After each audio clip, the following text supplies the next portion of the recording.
Hi guys, it's Maddie. I'm back today for vlog number 11. We're almost done, two more to go.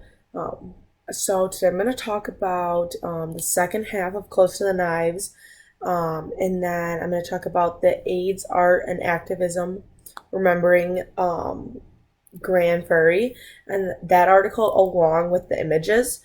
I'm going to start by talking about the article and the images. I think that this article and images I think it really relates to Sarah Schulman's book in the way they both started in New York in the activism movement, and I think that they're both trying to show that it's not something to be ashamed of, and I think that he uses the images as propaganda of fighting AIDS and not trying to make it such a shameful bad thing, and making it where it's not it's should be normal to have it. It shouldn't be you're this isolated outcast thing. And I think that he uses these images in this article in a way where we all use our social media, or we use the newspaper now, and we use websites, articles, ads, things like that. So that was a big thing to me, is I think it's a propaganda, and I think it's very similar to things we've already read.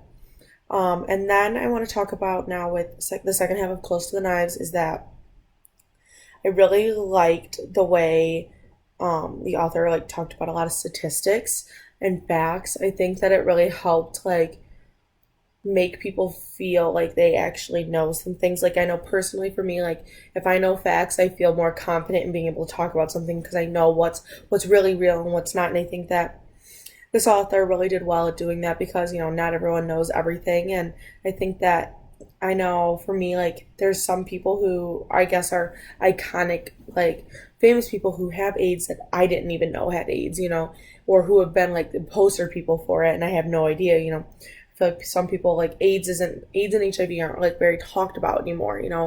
Um, they're not a crisis anymore. So personally for my generation, I feel like we don't know anything. So being in this class and getting to read this story, I've learned so much. And I think that it's a really good part of this book, because then people have knowledge and are feeling better about it. And I think it's a lot like gentrification of the mind and way of trying to give statistics and things like that, which I think is really cool.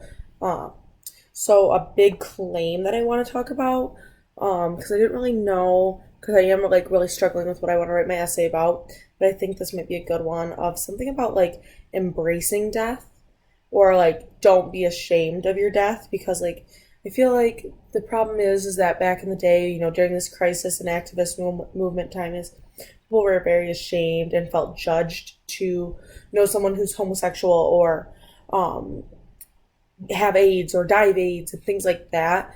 I feel and that's not the right way for it to be. Death is a part of life. That is the circle of life.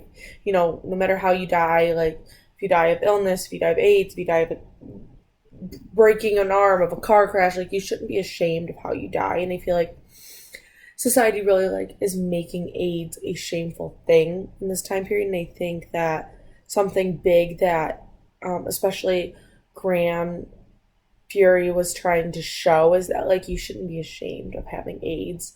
So I think that's kind of a big thing I saw. Don't feel judgment for it. I think just take it how it is, and live your life to the fullest and embrace your death. But yeah, all right, and I will see you Thursday for vlog number 12.